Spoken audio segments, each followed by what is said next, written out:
What if I told you that the very desire to be seen as a good person is what keeps you chained, exhausted, and secretly resentful? We spend our lives trying to prove our worth, measuring every action against an invisible scale of morality designed by other people. We smile when we don't want to. We say yes when every part of us is screaming no. We pretend to be kind, generous, and noble, not always because we truly are, but because we are terrified of what people might say if we aren't. But here's the haunting truth. The world doesn't reward you for being good. It rewards you for being useful, for being wise, for being strong enough to act without collapsing under the weight of other people's judgments. And sometimes, being good in the eyes of the crowd means betraying yourself. Niccolo Machiavelli understood something most of us spend a lifetime avoiding. Morality is not always power, image is not always truth, and the pursuit of being loved, admired, or called a good person can quietly destroy the very life you are trying to protect. So I'll ask you again, are you truly good, or are you just afraid of being disliked? We are taught from childhood that goodness is a shield. If you follow the rules, if you are kind, if you sacrifice, then the world will treat you with equal kindness. Parents, teachers, religions, and entire societies whisper the same promise: be good, and life will reward you. It becomes ingrained so deeply that we rarely question it. When someone hurts us, we wonder what we did wrong. When love slips away, we wonder if we failed to give enough. When love slips away, we wonder if we failed to give enough. When opportunities pass us by, we wonder if our goodness wasn't convincing enough. This creates a dangerous illusion that life is a marketplace of morality, that your suffering is proof of your failure, and that if you just tried harder, if you just smiled more, if you just forgave faster, you would finally be safe. But reality does not always honor goodness. Often it is indifferent to it. History is brutal in exposing this misconception. The saints, the poets, the gentle dreamers, many of them were mocked, exiled, even executed. The idea that goodness protects is shattered when you realize how many pure-hearted souls met their end not because of their lack of virtue, but because of their unwillingness to play the darker games of power. Machiavelli observed that leaders who relied solely on being loved, admired, or seen as virtuous often lost their thrones to those who understood fear, strategy, and realism. It was not cruelty that gave strength, but clarity, the ability to see people as they are, not as they pretend to be. And in your personal life, the pattern repeats. You've watched people you know manipulate, deceive, and yet thrive, while others who always put others first are left behind. The conflict lies within us because we crave both acceptance and truth. Deep inside, we sense that performing goodness is not the same as living honestly, but we still perform. We perform in friendships, in workplaces, in families. We play the role of the good child, the good partner, the good employee, not because it's who we are, but because it's who we think we must be to survive. We suppress our anger because anger is not good. We hide our ambition because ambition can be seen as selfish. We forgive betrayals instantly because holding on would be labeled bitter. Slowly, we suffocate under these performances. Our true emotions become buried under rehearsed smiles and carefully chosen words. And yet, even after all this, rejection still comes, betrayal still arrives, the performance fails to protect us, and the dissonance inside grows unbearable. Machiavelli never wrote for the weak-hearted. He spoke of the world without the comfort of illusions. To him, the obsession with appearing virtuous was not just naive, it was dangerous. People are not always consistent in their love or loyalty, he argued. They love you when it suits them, they turn when it benefits them, and they forget you when it costs them nothing. To believe otherwise is to set yourself up for heartbreak. But here is where the misconception tightens its grip. We think being aware of this truth makes us cruel. We confuse realism with wickedness. We assume that if we abandon the need to appear good, we must automatically embrace evil, yet this is not the case. It is possible to act with strength without cruelty, to live with clarity without malice, to walk in truth without being consumed by performance. Still, the cultural pressure to be seen as good is relentless. In workplaces, the team player who never says no is praised, while the one who sets boundaries is quietly judged. In relationships, the one who sacrifices endlessly is called loyal, while the one who demands respect is called selfish. Even within ourselves, we rehearse guilt every time we prioritize our needs over others. The fear is primal. If I am not good, I will be unloved. If I am unloved, I will be alone. And if I am alone, I will not survive. This fear keeps us clinging to the illusion long after life has already proven it false. We refuse to believe the evidence before our eyes because the alternative feels unbearable. To let go of the need to be good feels like letting go of our last thread of belonging. And yet, in moments of raw honesty, you recognize the cracks. You notice how often people take advantage of those who never say no. You see how often kindness is mistaken for weakness. You witness how quickly people exploit the one who is always available. And in the quiet, you feel the resentment building. Not because you don't want to give, but because you are giving for the wrong reason. To preserve an image, to maintain acceptance, to stay wrapped in the fragile safety of being good. That resentment is not weakness. It is the signal that your spirit is trying to wake you up. It is the proof that somewhere inside you already know the performance is unsustainable. The deeper conflict is this.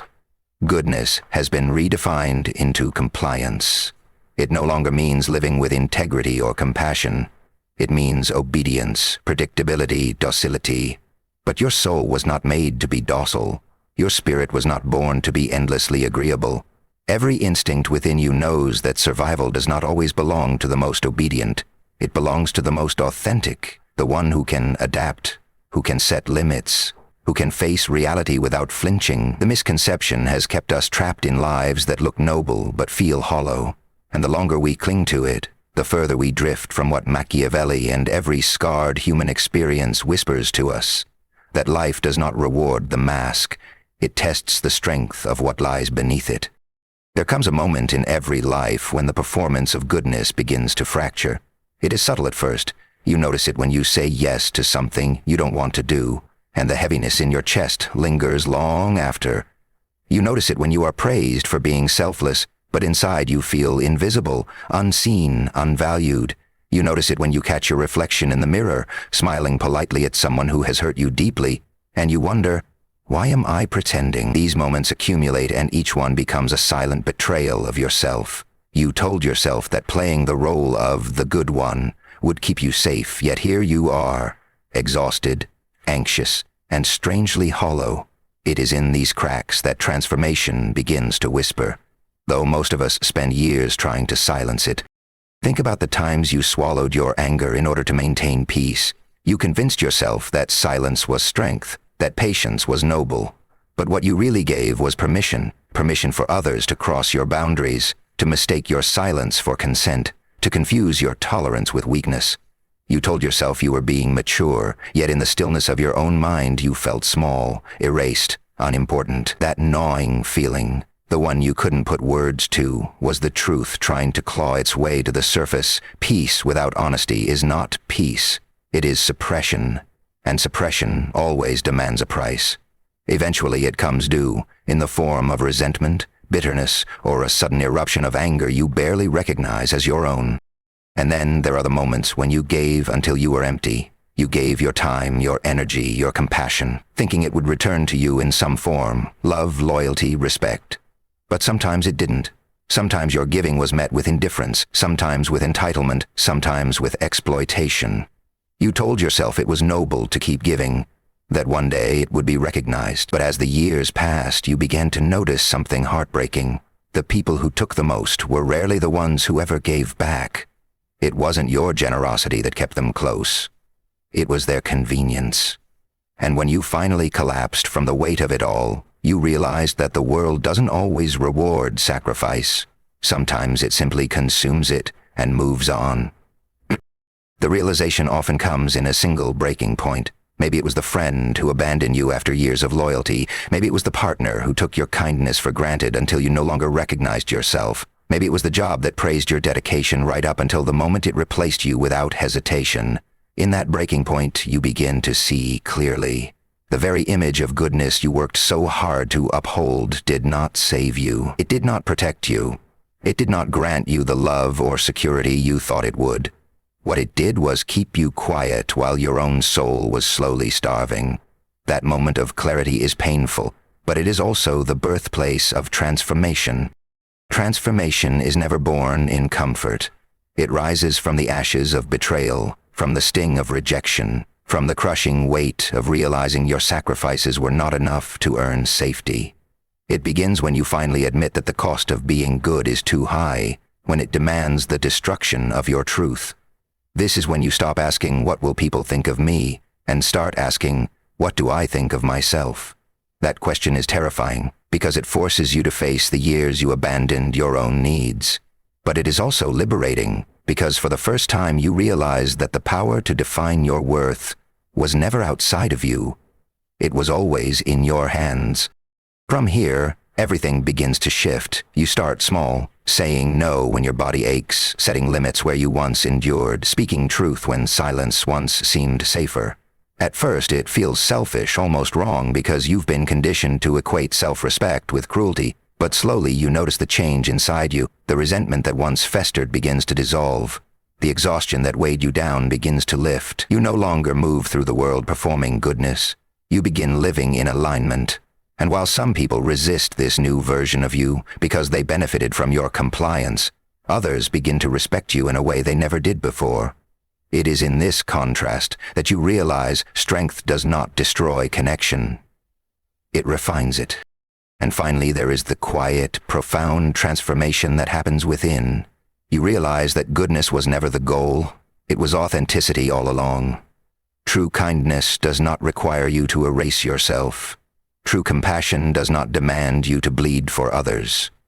When you stop performing goodness and start living truth, your relationships deepen, your choices sharpen, and your presence carries a gravity it never had before. You are no longer seeking validation in the eyes of others, because you have found it in your own.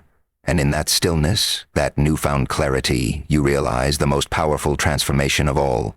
You are no longer afraid of not being seen as good, because you have finally seen yourself.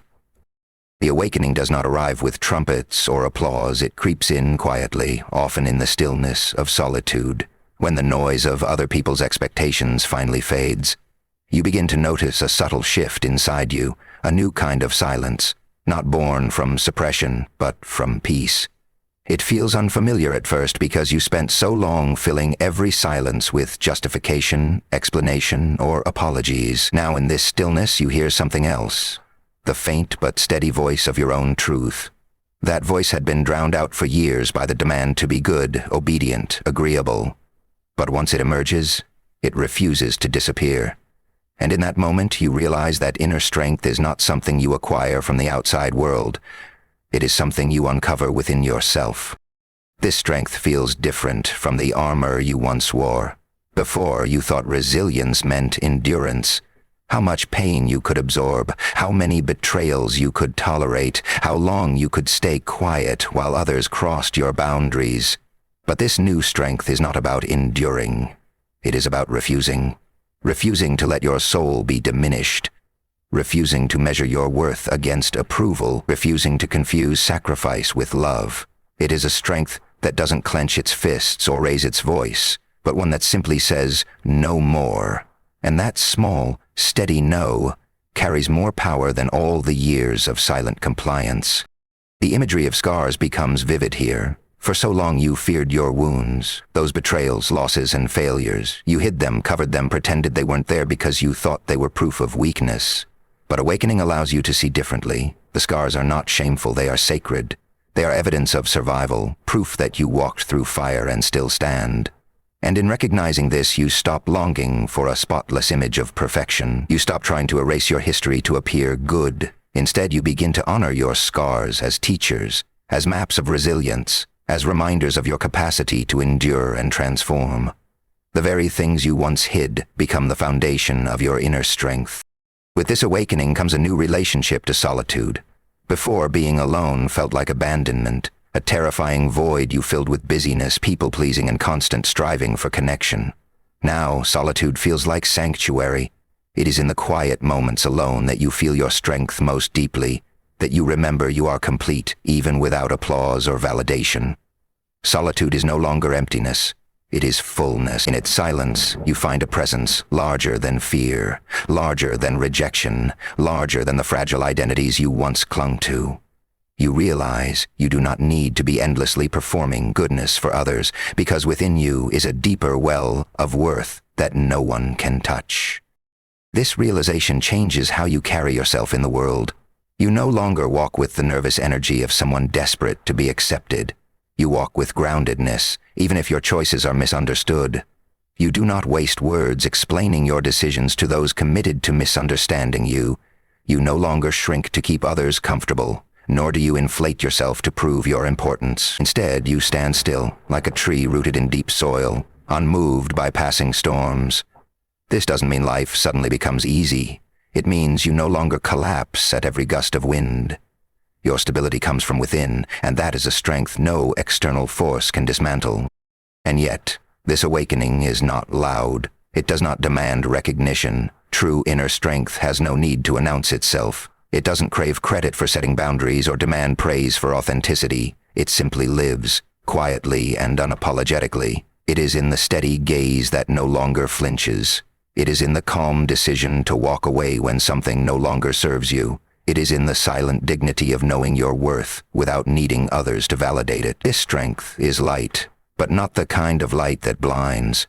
It is the kind that guides, that illuminates quietly, that steadies your steps in the darkness. What emerges from this awakening is a paradox. The less you try to appear strong, the stronger you become. The less you strive to appear good, the more authentic your goodness becomes. You stop performing virtues and begin living them. You are no longer afraid of rejection because you no longer reject yourself. You are no longer afraid of solitude because you have found wholeness within it. You are no longer afraid of scars because they have become part of your beauty. And in this paradox you discover the essence of what Machiavelli hinted at but never fully articulated. The most powerful person is not the one who controls others, but the one who no longer needs to be controlled by fear. The journey ends not with a victory march, but with a quiet, almost imperceptible shift within. You begin to see that the entire chase to be a good person was never about goodness itself. It was about control. You wanted to control how others saw you, how they treated you, how they valued you. You thought if you curated an image of virtue, you could manipulate fate into keeping you safe. But life does not bend to appearances. It cuts through masks with ruthless clarity. And so the final realization is this: goodness as performance is a prison, but goodness as authenticity is freedom. You no longer have to try to be something in the eyes of others. You only need to live as yourself, without disguise, without apology, without fear. That is where the revolution begins, not in being loved, but in being free. Freedom feels unfamiliar at first because you are used to chains, used to carrying the burden of approval. You wonder, if I am no longer striving to be good, what am I? That question is frightening, until you see the answer emerging in your own actions. You notice the strength in your boundaries. You notice the clarity in your voice when you finally speak without rehearsing. You notice the stillness inside when you no longer chase validation. This is what it means to live as whole rather than perform as worthy.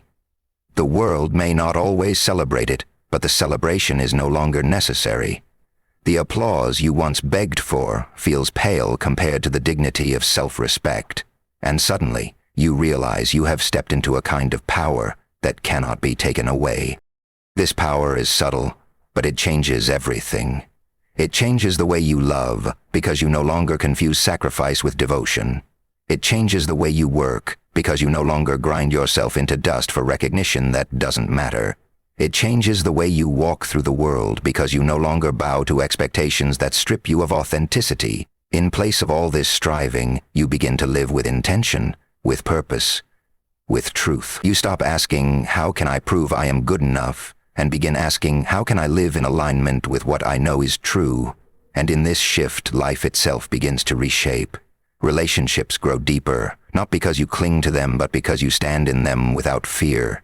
Opportunities become clearer, not because you chase them, but because you attract them through authenticity.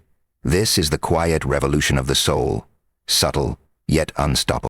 And so you begin to understand that the greatest enemy was never other people's opinions. The greatest enemy was the way you abandoned yourself to satisfy them. Every compromise, every false smile, every silenced truth was a tiny act of self-rejection.